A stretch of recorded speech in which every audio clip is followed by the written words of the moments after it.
श्री शिवाय नमस्तुभ्यम।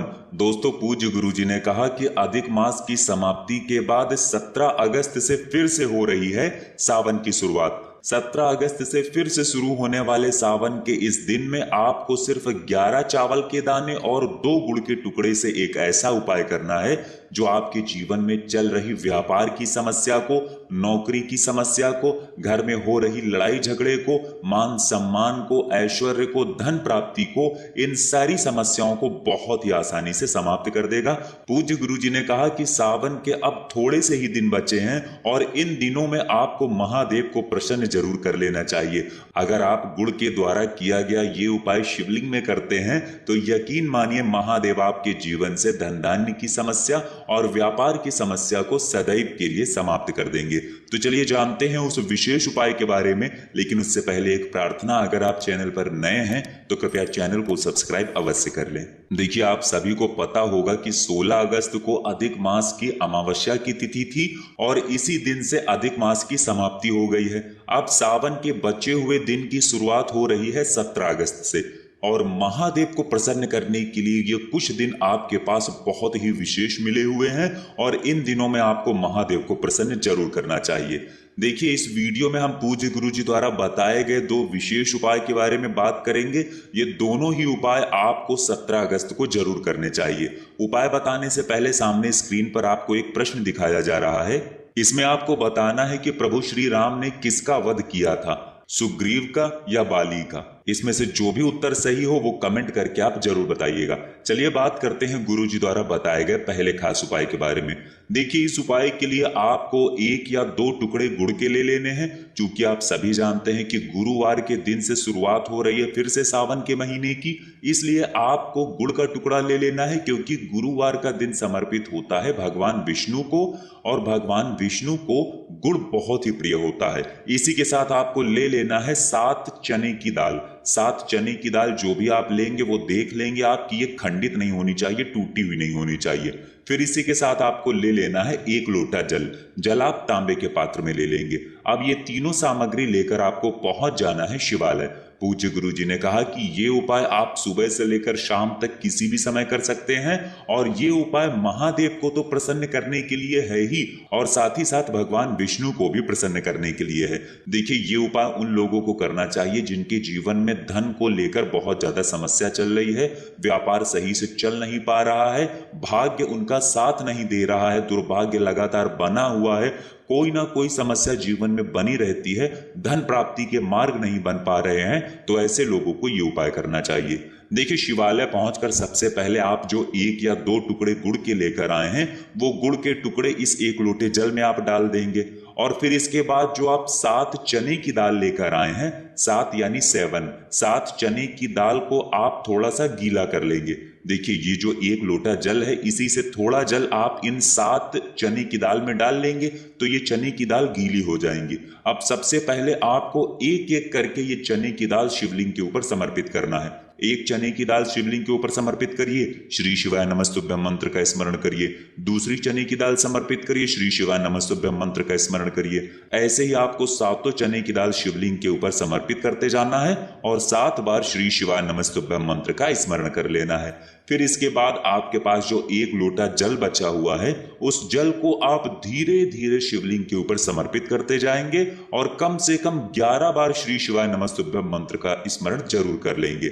जितनी देर आप जल समर्पित करिए उतनी देर में आप 11 बार श्री शिवाय नमस्तुभ्यं मंत्र का स्मरण कर लीजिए और फिर शिवलिंग के सामने बैठकर आप अपनी वही मनोकामना, वही इच्छा जिसके लिए आप ये उपाय कर रहे हैं वो महादेव से पूरी करने के लिए बोल दीजिए। देखिए, जिस समय आप जल समर्पित करेंगे उस समय आपको बृहस्पतेश्वर महादेव का भी स्मरण करना है और साथ ही साथ जब आप अपनी मनोकामना बोलेंगे, जल समर्पित करने के बाद जब आप अपनी मनोकामना बोलेंगे तो उस समय भी आप बृहस्पतेश्वर महादेव से ही अपनी मनोकामना बोलेंगे। बृहस्पतेश्वर महादेव से मनोकामना बोलते हुए फिर उसके बाद वापस आप अपने घर आ जाएंगे। गुरुजी ने कहा कि सावन की दोबारा शुरुआत हो रही है और सावन के दोबारा शुरुआत होने के इस पहले दिन ही आपको ऐसा ये विशेष उपाय जरूर करना चाहिए जो आपके जीवन में सुख, समृद्धि और वैभव की प्राप्ति करवाता है। तो दोस्तों ये उपाय आपको इस दिन जरूर करना है। अब इसके बाद बात करते हैं पूज्य गुरु जी द्वारा बताए गए दूसरे खास उपाय के बारे में। ये उपाय भी आपके जीवन में धन, व्यापार, संपदा, ऐश्वर्य, मान सम्मान इन सभी की प्राप्ति करवाता है। और इस उपाय के लिए आपको कहीं भी बाहर जाने की जरूरत नहीं है, बल्कि ये उपाय आप अपने घर पर ही कर लेंगे। देखिए, इस उपाय के लिए आपको एक चुटकी हल्दी ले लेनी है और साथ ही साथ 11 चावल के दाने ले लेने हैं। चावल के दाने जो भी आप लेंगे वो खंडित नहीं होने चाहिए, टूटे हुए नहीं होने चाहिए। फिर इसके बाद सबसे आखिर में आपको ले लेना है 1 लोटा जल। अब ये तीनों सामग्री लेकर आप पहुंच जाएंगे अपने घर पर, जो तुलसी माता का पौधा होता है उसके सामने। गुरुवार का दिन है, तुलसी जी के पौधे में अगर हम गुरुवार के दिन कोई भी उपाय करते हैं तो इससे हमारे जीवन में धन, संपत्ति, वैभव, मान सम्मान, ऐश्वर्य इन सभी की प्राप्ति होती है। और हल्दी के द्वारा किया गया ये उपाय हमारे लक्ष्मी नारायण को बहुत ही प्रिय होता है। अब देखिए, सबसे पहले आप जब तुलसी जी के पौधे के सामने पहुंच जाइए तो आप 11 चावल के दाने जो लेकर गए हैं उनमें से एक एक चावल का दाना इस 1 लोटे जल में आप डालते जाइए और ओम महालक्ष्मी नमः या फिर ओम नमो भगवते वासुदेवाय इस मंत्र का स्मरण करते जाइए। 11 चावल के दाने एक एक करके इस 1 लोटे जल में डाल दीजिए और 11 बार ओम महालक्ष्मी नमः या फिर ओम नमो भगवते वासुदेवाय इस मंत्र का स्मरण कर लीजिए। फिर उसके बाद आप जो एक चुटकी हल्दी लेकर आए हैं उस हल्दी को भी इस 1 लोटे जल में डाल दीजिए और फिर से ओम नमो भगवते वासुदेवाय या फिर ओम महालक्ष्मी नमः इस मंत्र का स्मरण कर लीजिए। अब यही 1 लोटा जल आपको तुलसी जी के पौधे में समर्पित करना है और कम से कम 11 बार ओम नमो भगवते वासुदेवाय इस मंत्र का स्मरण कर लेना है। देखिए, गुरु जी ने कहा कि ये उपाय आप सूर्यास्त के पहले ही कर लेंगे, सूर्यास्त के बाद आपको ये उपाय नहीं करना है। देखिए, ये उपाय आपके लिए बहुत ही आसान इसलिए है क्योंकि इस उपाय के लिए आपको अपने घर पर ही रहना है, बाहर कहीं भी नहीं जाना है। और साथ ही साथ ये उपाय भगवान विष्णु को और माता लक्ष्मी को दोनों को प्रसन्न करता है, जिससे आपके जीवन में धन की प्राप्ति होती है, मान सम्मान बढ़ता है, आपकी ऐश्वर्य में वृद्धि होती है। और जब भी हम तुलसी जी के सामने ये उपाय कर लें तो अगर आपके पास शाम के समय वक्त हो, जब सूर्यास्त हो जाए उसके बाद अगर आपके पास टाइम हो तो आप तुलसी जी के पौधे के नीचे एक दीपक भी प्रज्वलित कर दीजिएगा। अगर आपके पास टाइम है तो कर लीजिएगा और नहीं है तो फिर मत करिएगा। अगर टाइम है तो आप एक दीपक मिट्टी का ले लीजिएगा या फिर आटे का दीपक बना लीजिएगा। इस दीपक में आप लंबी रुई की बत्ती लगा लीजिएगा और इसमें आप घी मिला लीजिएगा। इस दीपक को आप तुलसी जी के पौधे के नीचे प्रज्वलित कर लीजिएगा और ओम नमो भगवते वासुदेवाय इस मंत्र का कम से कम 11 बार स्मरण कर लीजिएगा या फिर ओम महालक्ष्मी नमः इस मंत्र का स्मरण कर लीजिएगा। और इस दीपक में आप चाहें तो एक चुटकी हल्दी भी डाल सकते हैं।